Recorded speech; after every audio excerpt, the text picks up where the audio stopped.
By rights, there shouldn't be any houses or roads either.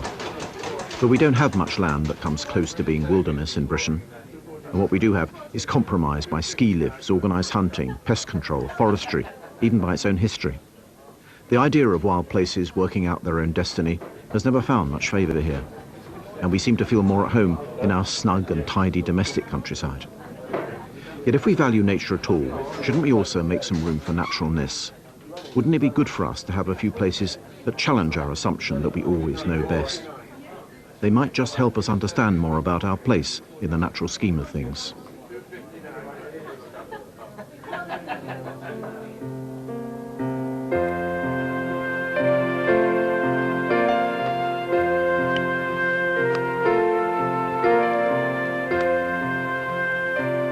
The idea of wilderness as a retreat from the claustrophobia of cities developed quite late in Britain.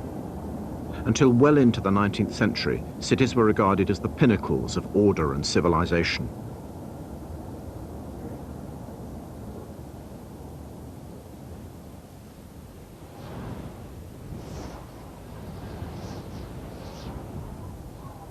Wild and mountainous areas were seen as places of desolation and chaos, and of untamed, unredeemed creatures that still carried the mark of the beast. But the Industrial Revolution changed all that. Polluted air and overcrowding drove increasing numbers of people to look for replenishment in the undeveloped countryside. And the railways, ironically, gave them the chance to seek it in ever wilder places. At the end of the line was the Cairngorms, the last British frontier.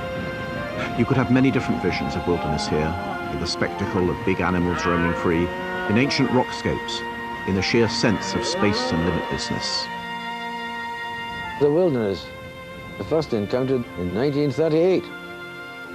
I was a townie, and what a tremendous experience it was to find the difference that there could be between the city square and the middle of the Larrick Grove.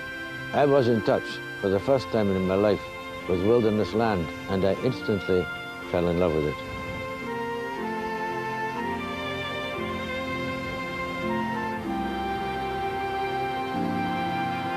I realized that this was my scene. And I used to get a kind of a feeling as a boy of 17 with one or other of my pals. Feeling in the pit of the stomach, an emotional feeling. And even to this day, just occasionally, I'll get a feeling which takes me right back to that original hill experience.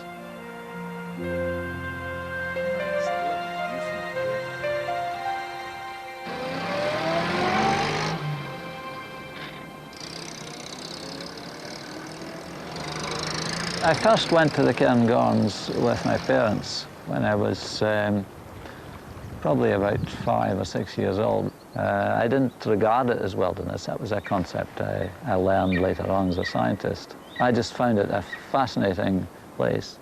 I went on my own as soon as I could, and that was when I was about 13 years old.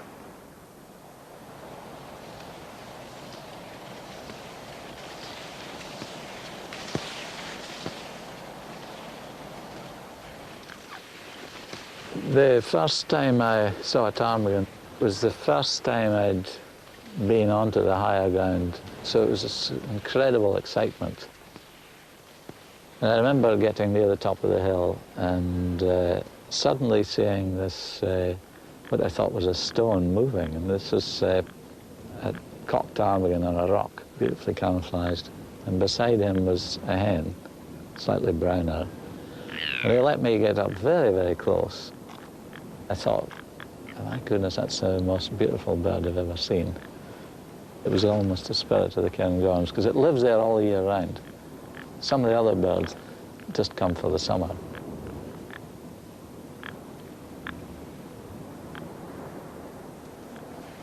I think undoubtedly the Cairngorms are the best and largest piece of wilderness in Britain. You've got a very high area of Arctic-like terrain here where you can get snow even in June, July and August. And in conditions like this, when you've got a bit of fog as well, It's very featureless country. You've got to know your way around and know how to navigate, because sometimes if it gets thicker than this, you can't even see your feet.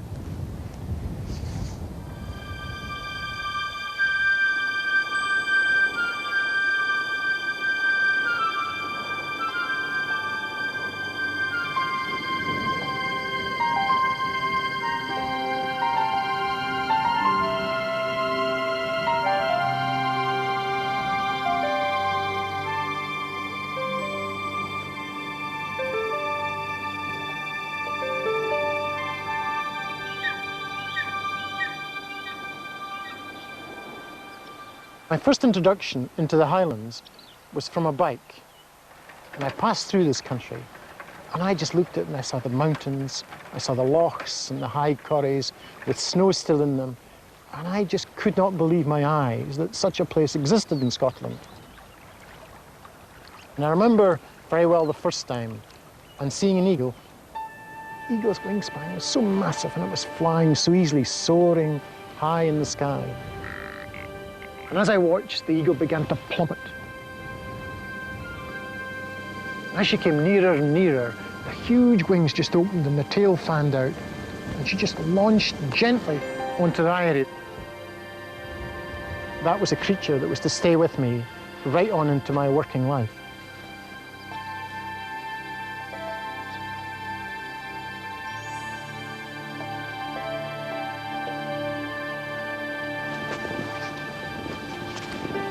But Dick Balharry's ideas about wilderness have changed since he became professionally involved with the Highlands. The wilderness I talk about is the wild land, the land that really never gave people a living.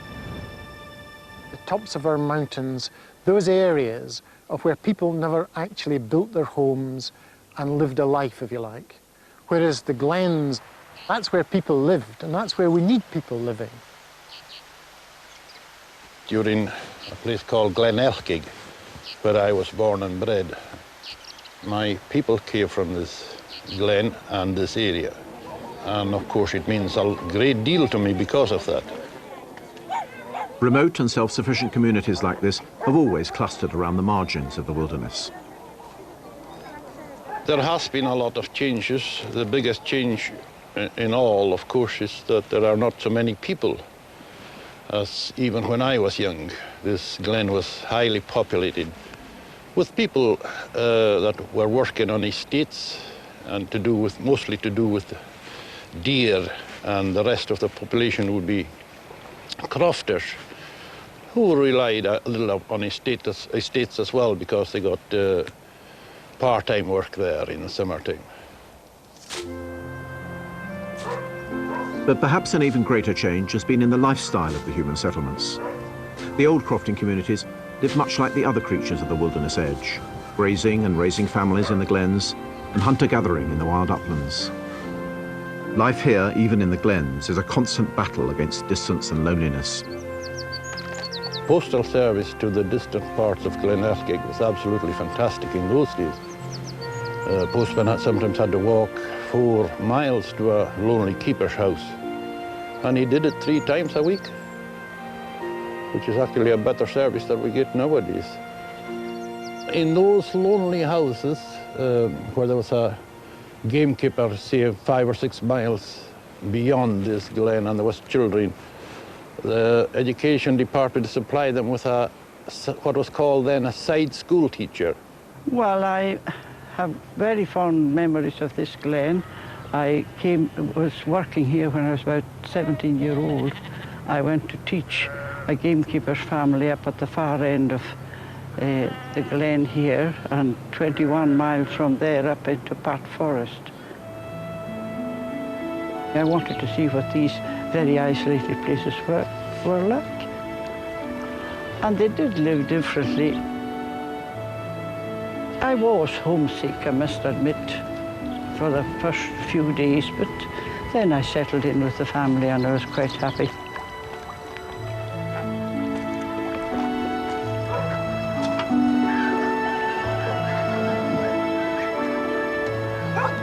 I had my daily work to do, and when the school hours were over, You shared very much in the household work. You gave Mrs. Mackay a hand. If the men were cutting peats, you went and gave them a hand too. You did all these jobs that were around the place.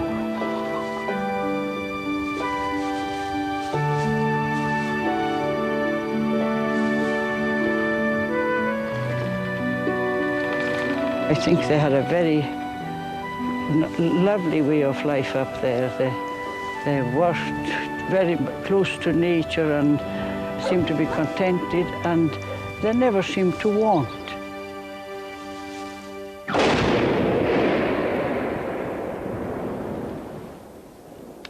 Oh yes, I happened to get blown up in the war. Got blinded, hand damaged, lost a leg. I was in the 92nd British General Hospital, Naples. And a fellow patient of mine said, here, there's a Scots lassie in a neighbouring ward. She belongs to the ATS or something, and she's had her appendix out. The Scots lassie came along, looked in, and what she saw was a mountain of bandages. This was me. She said, who is the Scotsman in here? I said, me. So she had a chat. And in 2 minutes, we were talking about Ben McDooey and Cairn Gorm and the Larrick Grew, because she knew them as well as I did. I didn't see May McFarlane, as she was called, for another 20 years. She came and visited me. And she said, you know, you said something, Sidney, in that hospital all those years ago, which I've never forgotten. You said, I can do without my sight, but I can't do without my mountains. Well, the problem has resolved itself over the years, because I never got back my sight, but I was very, very much to become involved with mountains again. And I discovered, having got back to the hills blind, there wasn't any difference.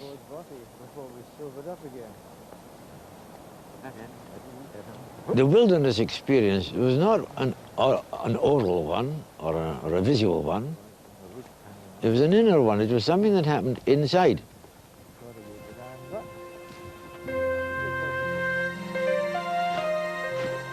Wordsworth, one of the first literary enthusiasts for the wilderness, also saw it as an experience, a condition of the spirit as much as of the land. And this may be the only honest way to look at it in Britain.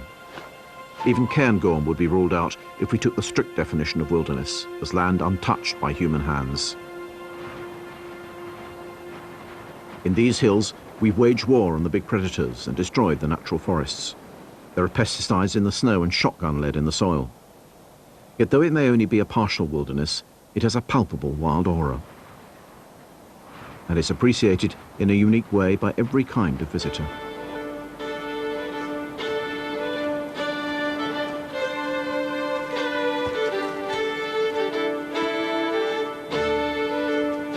Well, Rannoch Moor, on which we situated on, is the biggest moor in Britain.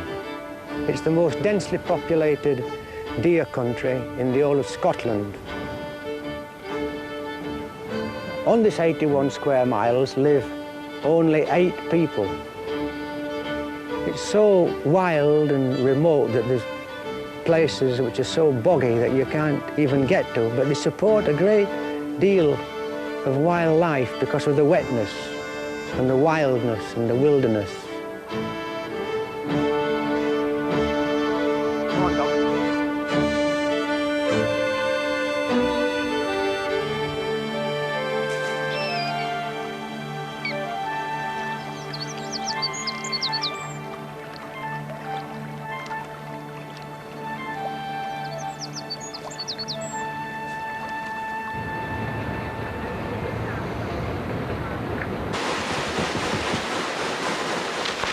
I grew up in Yorkshire, and I worked in industry, in terrible jobs in factories. I used to yearn for the wilderness so that at weekends I could go off.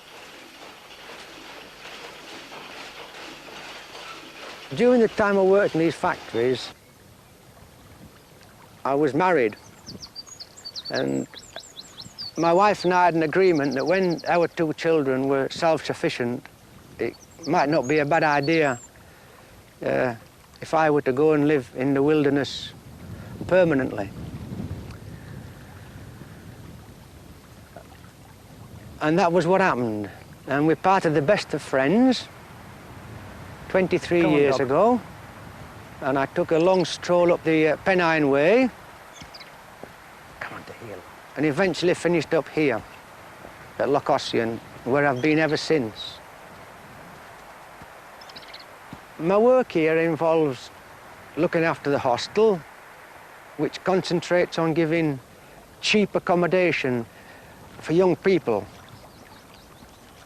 The hostel was once a staging post for another group of leisure-seeking incomers who had a profound impact on the landscape and ecology of the Cairngorms. Deer stalkers from England and the continent began arriving for shooting holidays in the mid-19th century. They came by train and luxury steam launch and lived in very different conditions from the crofters. They demanded more deer to shoot too, and herd numbers were pushed up inexorably.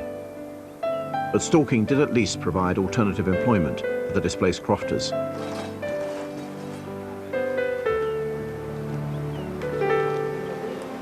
The deer were very important to glens like this because of all the work that was created because of them. There was quite a lot of people employed as stalkers and gamekeepers and gillies, and also in the summertime the hunting lodges would be full of guests and they would have lots of estate workers. These landlords would bring some of their own staff, and they were usually youngish girls who would be maids. If there was any dances in the area, these young girls would be going to the dances.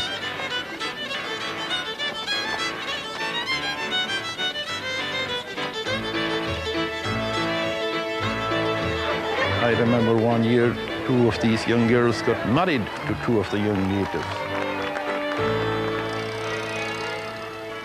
That made life a little bit more interesting and took fresh blood into the place and caused lots of happiness on various occasions when things like that would happen, you know.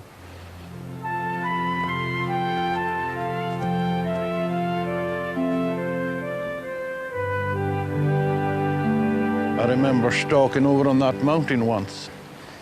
My oldest son was actually being born in hospital in Inverness.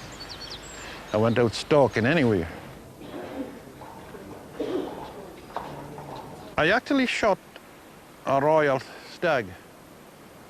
It was early in the year and perhaps it wasn't, the head wasn't fully formed, but it was a royal.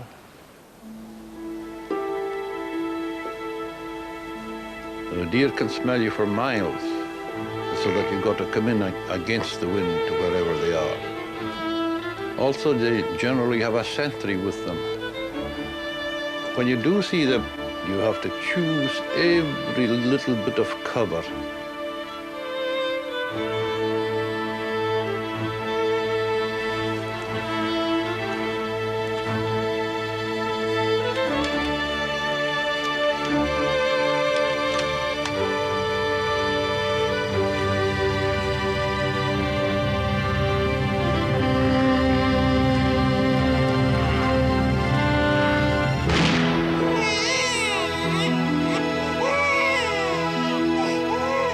When I came down and I found out he was born, I discovered when he was born, and it coincided with the time I shot the stag. I love the deer. I don't want them destroyed for destruction's sake.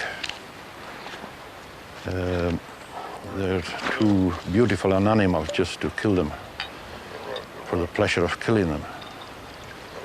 But they have to be culled and that sort of thing.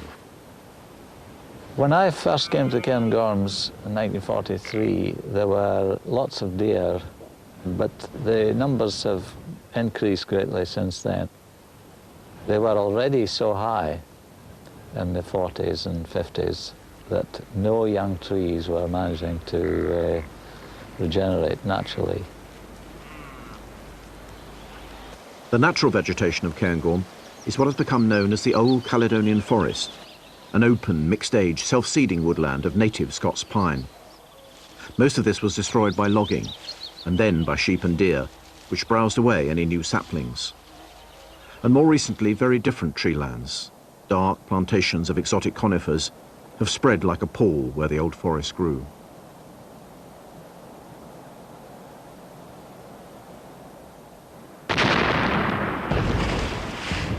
The yearning to live close to nature can destroy it. You need rows to get there, for instance. A lone skier can be just another wilderness creature. But what about whole flocks of them, 10 months of the year?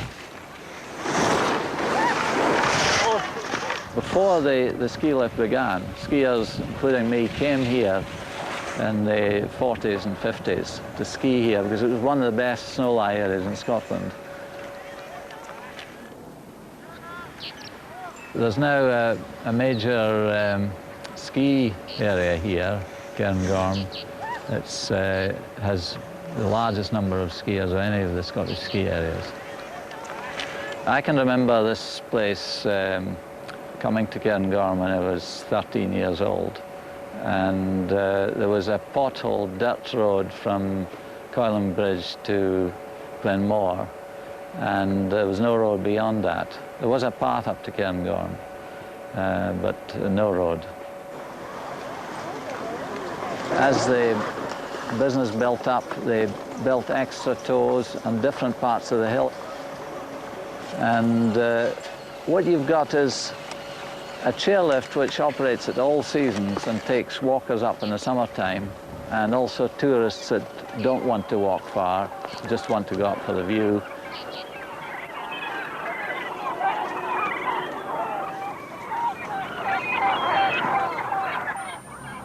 Crows and gulls have been attracted to the ski area by food scraps dropped by people.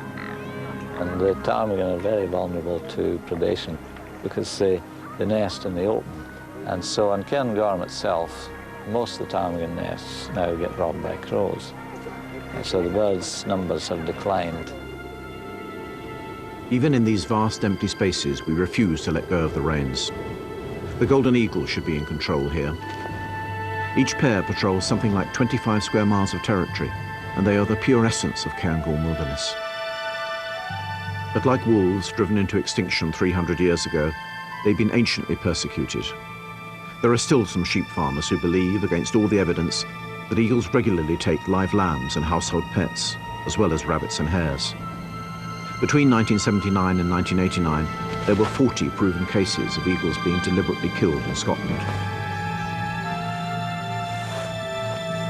And from the 1960s, they faced an insidious new threat. One of the first tasks that I occupied in was to look at the problems relating to golden eagles. Young eagles were dying in the nest. Why? Climbing into the eagle's eyrie and, invading its privacy is always one that you sort of do with the sort of utmost of care, because the golden eagle, for me, is the wildest of all creatures. It will never return to the eyrie if anyone is near or even within half a mile of it. So when you climb into the eyrie, the purpose was to do your work, to weigh the young bird, to do it all and do it quickly and get out again. But of course you had to do it safely, and very often eagles nest in places which are really quite difficult to get in and out of. My rope climbing technical skills were not that great, so therefore my heart was often in my mouth as I got in there as fast as I could and out again to let the eagle back in again in order to feed its chick.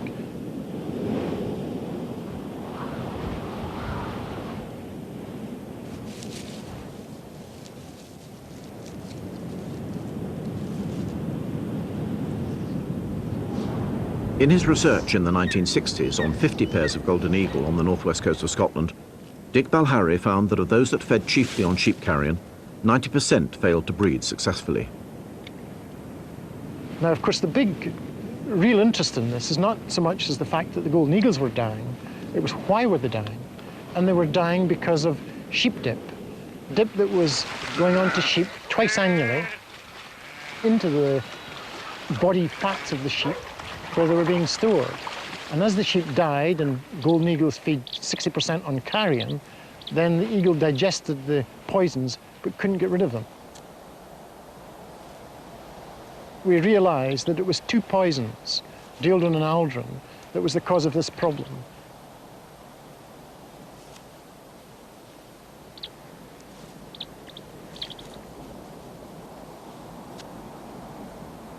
Now, the real interest here is, of course, is that we, humans, eat far more mutton than golden eagles eat. And that was one of the big things that came out of that particular research, that dieldrin and aldrin were banned from about 1968 for this purpose.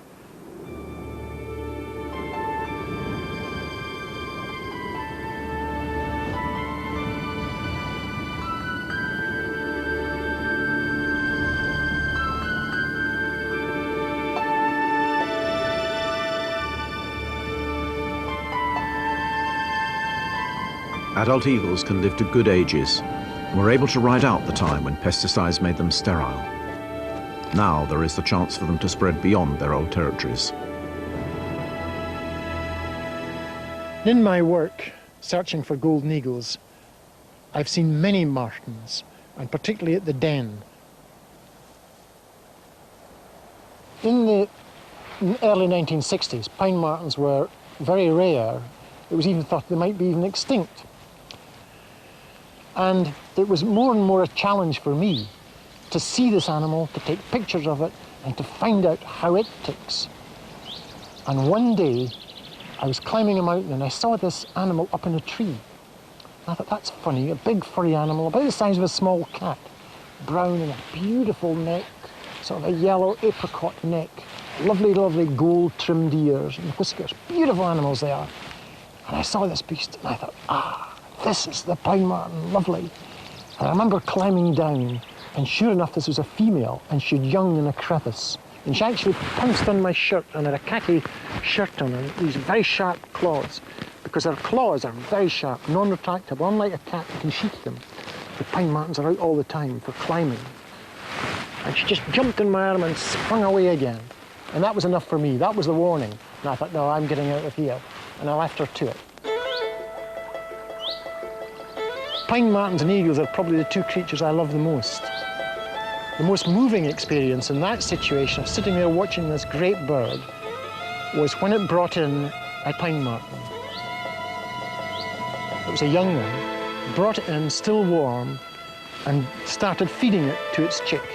I really felt pretty torn in that situation. But that's life, and that's the nature of things in places like this.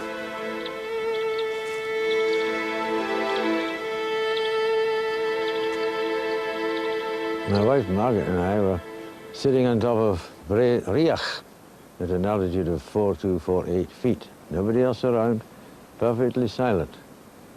And Margaret said, I just had a telephone bell ringing. Oh, I said, Margaret, there are no telephone kiosks up here. But in the silence of the hills, you can imagine anything. The sort of living silence of the hills. There are two kinds of silence. Dead silence. If you stick your head in a cupboard, it's a dead silence. The silence of the hills is compounded from innumerable tiny sounds which blend themselves into a kind of living silence.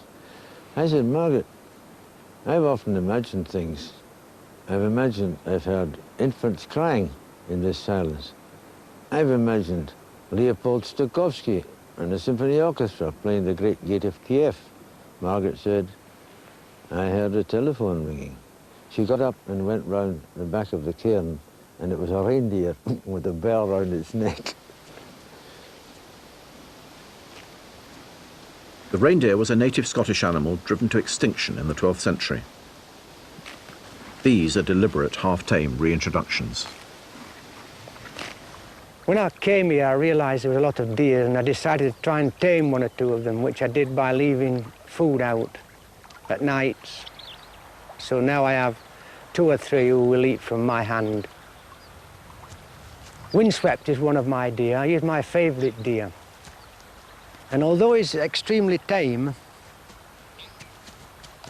for 4 weeks per year, he leaves me to go rutting, seeking the females. And he ruts 5 miles from here, always in the same place, always with the same group of hinds. And it's quite easy to go out and sneak down a burn and get to within quite close range of him and lay in the heather and watch him.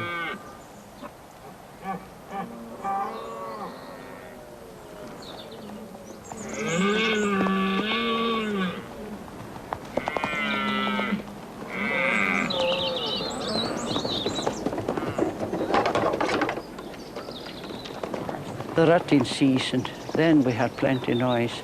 And I walked the glen one time, being foolish enough to come home to a fancy dress Halloween party.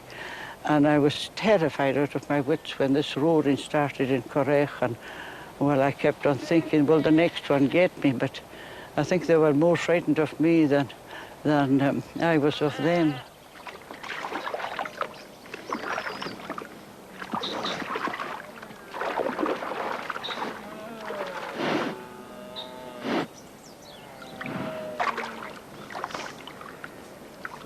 I didn't teach him to go inside the cabin. One day the door was open and he just walked inside. Now, this is a very old stag, and each year their antlers fall off. So he's not really very impressive at the moment because his antlers fell off, and he's grown these in 5 weeks. I never dreamt that he'd do that. And when I'm here alone, after I've fed him inside, he'll sometimes stand in front of the fire and for 10 minutes. But one thing he's never done, he hasn't laid down in front of the fire yet. But one of these days, he may do. Bananas are his favourite food. Here, in one small cabin, is the central paradox of the wilderness. We want to get close to it, to hug it, yet at the same time find in it a separate world, something wilder and more spontaneous than that of our workaday lives. Well, the reason people come here to live from built-up areas, and particularly from places very far away from here, like England, is because of the freedom and this being the only piece of country left as it was really about 50, 60 years ago. There's all other places, and the style of living have altered so much that people love to get to live in a place like this.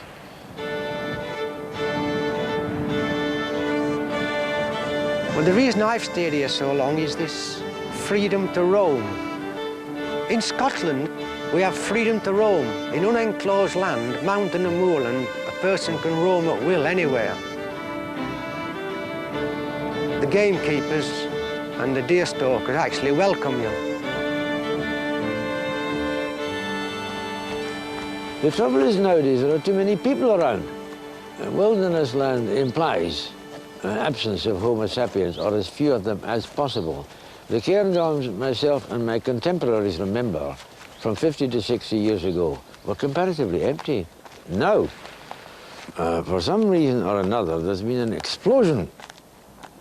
I can think in the 1970s of innumerable weekends when I was away with Margaret climbing something or another, and we never met anybody at all, summer or winter.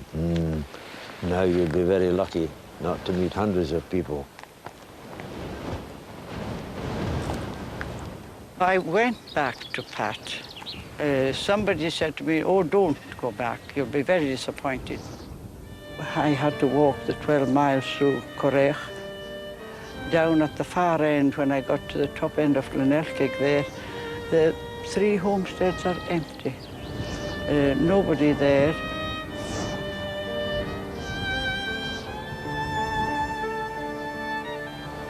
The lovely green patches, that's where the crofts, they had trees planted in them, and that was a big disappointment, seeing that.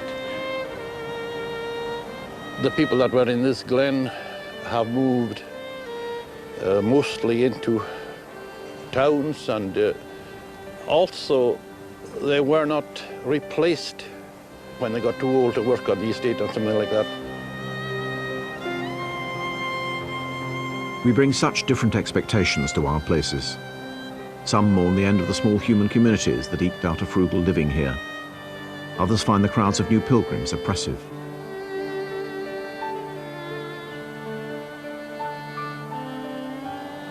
More and more, I think people are becoming to appreciate that the Highlands of Scotland, in terms of their scenery, of its wildlife, and the people who have made it such and lived with it, are a resource that are second to none.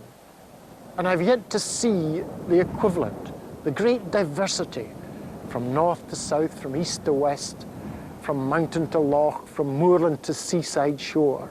Nowhere else can you get that right round the world.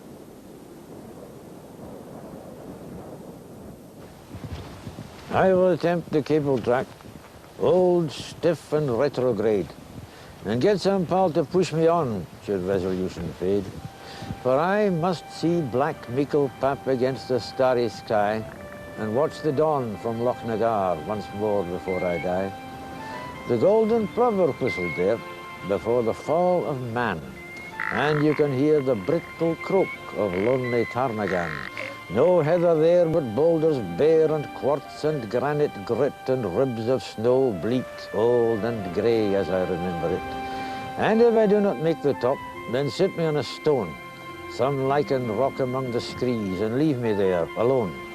Yes, leave me there alone to hear where spout and butters are, the breeze that stirs the little loch on silent Loch Nagar.